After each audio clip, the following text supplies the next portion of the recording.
আজ আমরা খ্রিস্টীয় বিশ্বাসের এমন একটা দিক নিয়ে কথা বলবো যা আধ্যাত্মিক রূপান্তরের একেবারে গভীরে নিয়ে যায়, আর সেটা হল গালাতীয় 2:20 বলা এক শক্তিশালী ঘোষণা।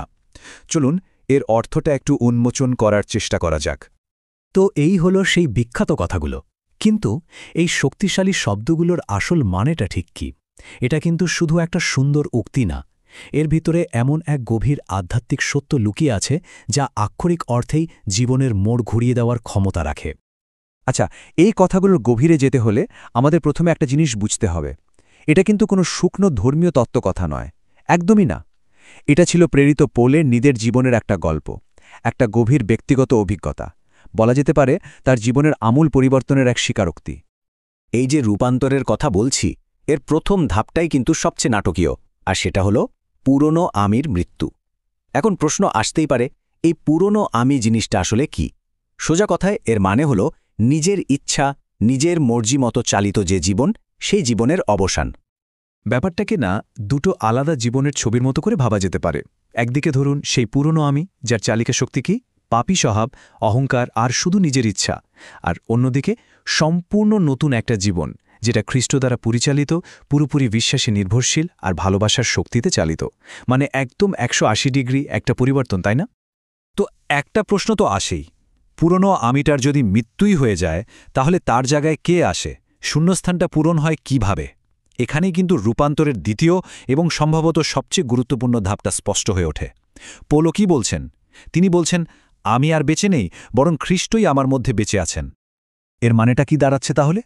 এর মানে হল জীবনটা আর নিজের শক্তিতে বা নিজের ইচ্ছামতো চলছে না, একদমই না, বরং এক নতুন ভেতরের শক্তি, অর্থাৎ খ্রিস্ট পুরো জীবনটাকে পরিচালনা করছেন।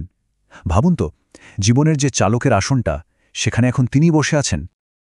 আচ্ছা, তত্ত্বের কথা তো অনেক হলো। এখন আসল প্রশ্নটা হলো, এই যে ভেতরের একটা নতুন বাস্তবতা তৈরি হলো, এটা আমাদের প্রতিদিনের জীবনে মানে প্র্যাকটিক্যালি কিভাবে কাজ করে? উত্তরটা খুব সহজ কিন্তু গভীর। উত্তরটা হলো বিশ্বাসের মাধ্যমে। পুরো আধ্যাত্মিক যাত্রাকে যদি আমরা দেখি, তাহলে এর মধ্যে পরপর 3টে ধাপ আছে। দেখুন, প্রথমত পুরনো পাপী জীবনের অবসান, মানে ওটার শেষ। এরপর কি? জীবনে খ্রিস্টের আগমন, তিনি হয়ে ওঠেন নতুন পরিচালক। আর সবশেষে তার উপর সম্পূর্ণ বিশ্বাস রেখে সেই নতুন জীবনটা যাপন করা। খেয়াল করে দেখুন, প্রত্যেকটা ধাপ কিন্তু পরের ধাপটার জন্য রাস্তা তৈরি করে দিচ্ছে। কিন্তু একটা বড় প্রশ্ন থেকেই যায়, তাই না?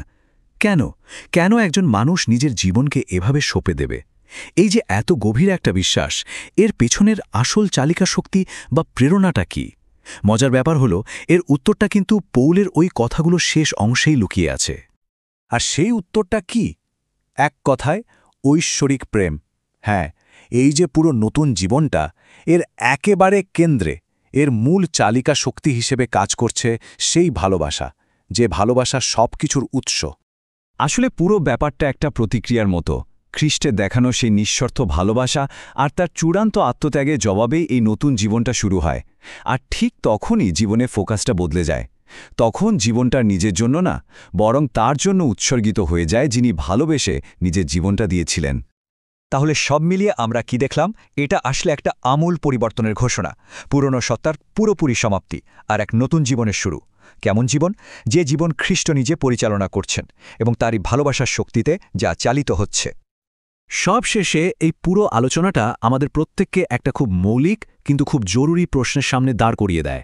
একটা প্রশ্ন জানিয়ে কিছুক্ষণ একা বসে ভাবা উচিত। জীবনের চালকের আসনে ঠিক কে বসে আছে?